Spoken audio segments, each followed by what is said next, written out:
So we're going to tie a jig that I'm going to use for spawning crappie this weekend. It's probably not going to be what you think it is. Get you a cup of Java coffee, get in front of your vise, get you some jig hits. Let's tie something up.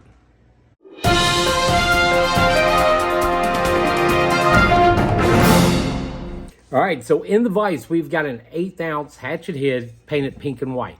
And the biggest reason I went pink and white is because I want something when I'm fishing for spawning crappie that's bright, flashy, something that, boom, gets their attention and they're going to go after it.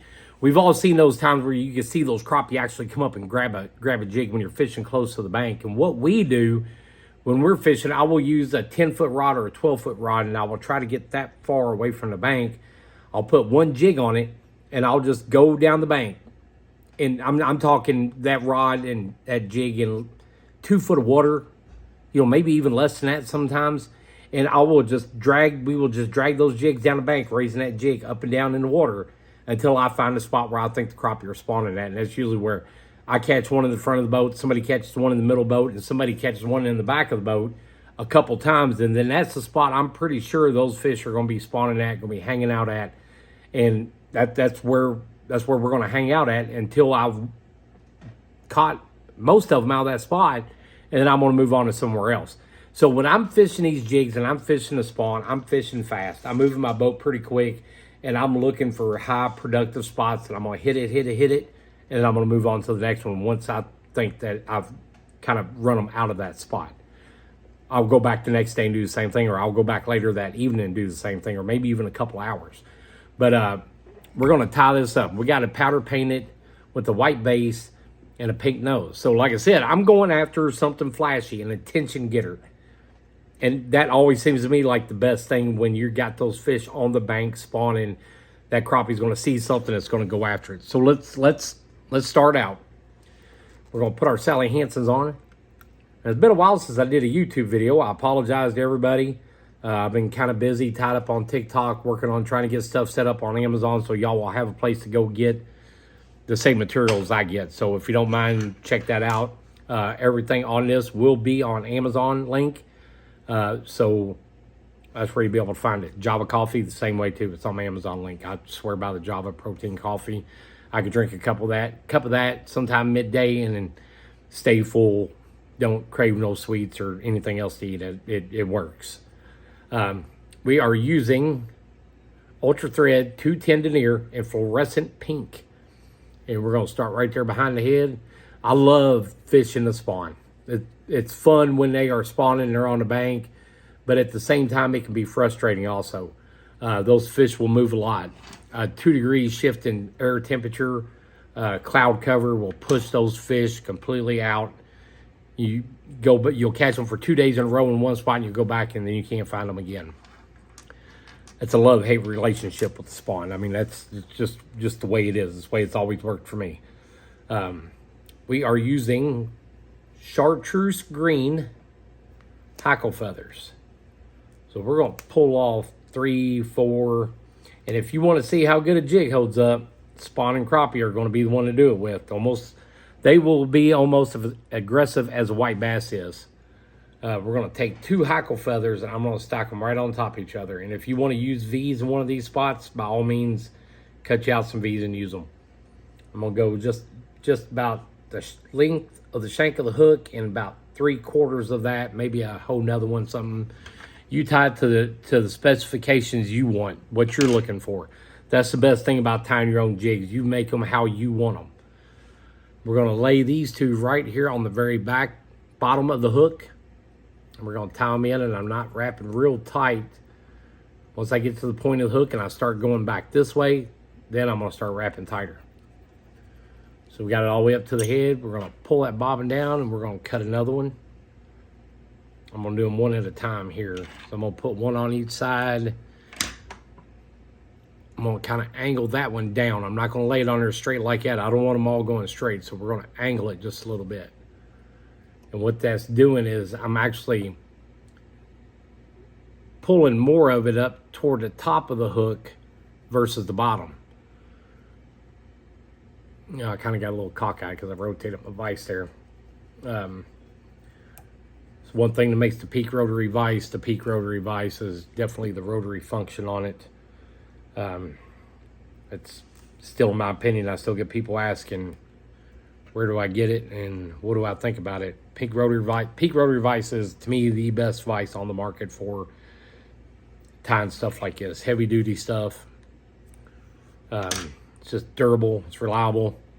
So we got another one. We're gonna lay this one on this side, tie it the same way, kind of angled up. And this one I'll be able to get a little bit better because of the angle I'm at.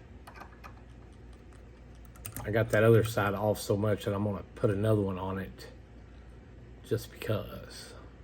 Well, I got a loop right there. I got a little carried away. We got it. Now I'm gonna put another one on this side going down too. Let's get us a feather, good nice sharp one right there. The jig head I got from Jason Brummel. The feathers I got from Moose Tackle. The thread, the vise, the bobbin, everything else I got off my Amazon link. And there will be a link to that in the description on this video. And it does help support my channel. So if you're getting stuff off Amazon, please think about using my link first. All right, so we got it all wrapped up. Now, do we want to add flash to it? Like I said, we're going after an attention getter jig. Something that's going to make them stop. Something's going to make it just pop underwater, show up really good, and they're going to want to go after it. So we're going to put in some of this silver and black dotted flash.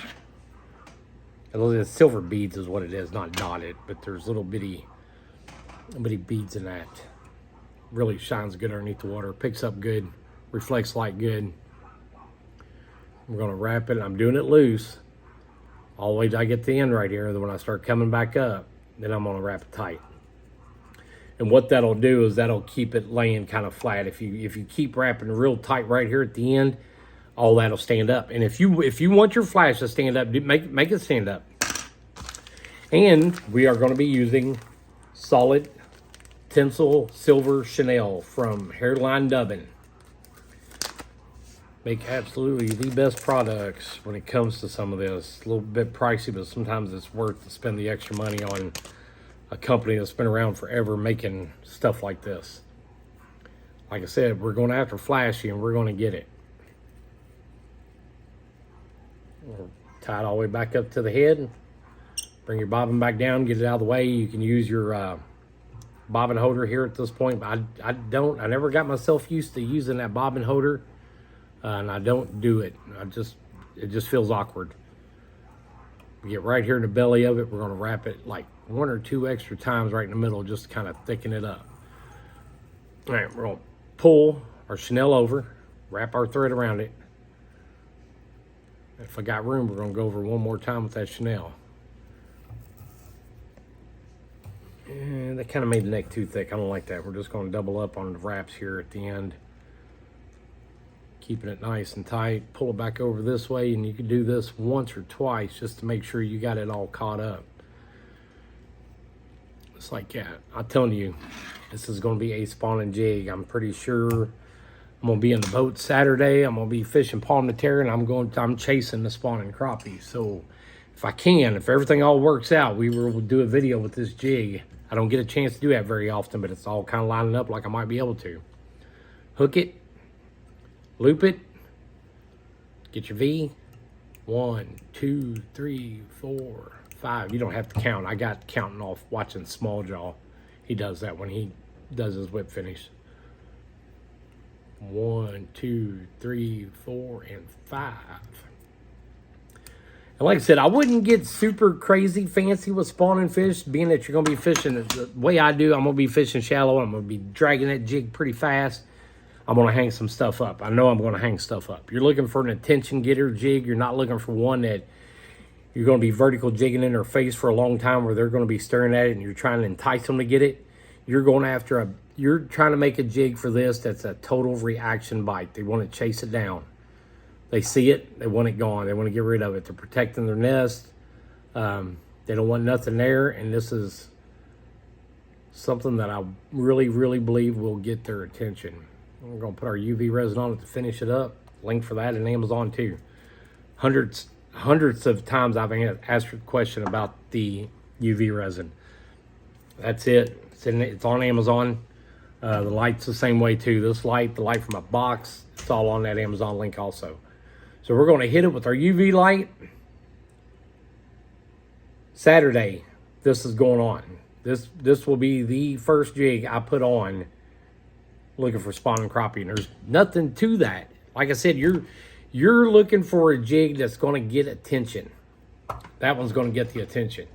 I really believe when they see that hit the water, they're going to go after it. And you know what I'm talking about when you get them big, fat crappie. And if you know what I'm talking about, send me a message. Tell me about those spawning crappie. Everybody has seen it one time or another. You're right there on the bank and you see them come up and grab at it. When you get to that spot where you're seeing that, you're in a good spot. Work it over a little bit. Try flashy colors, live bait, something like that.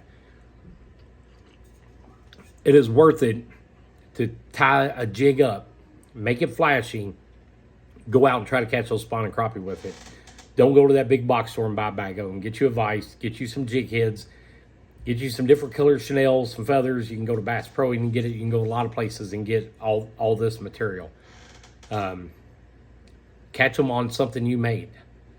It takes fishing to a whole new level, and most of the guys that I've taught how to tie jigs on YouTube have all sent me a message one time or another about how much more rewarding it is to catch a fish on something you tied. I get a lot more enjoyment teaching somebody how to tie a jig and them go out and catch fish on it versus me tying it for them and them going out and catching them. It can be a cheap hobby or it can be a really expensive hobby. Choice is kind of yours. I mean, you can go crazy on this and have thousands and thousands and thousands of dollars tied up in all this.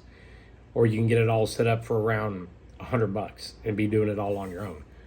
But that's all I got. If this video's helped you a little bit, hit that like, share, subscribe, hit that notification buzzer. Send me a message. Let me know what you think about this. Is this going to be a good spawning crappie? And do you think a flashy jig is better than a natural color jig when it comes to spawning crappie? Send me a message. Let me know. I'd love to hear everybody's opinion on that. That's all I got. Till next time. See you guys.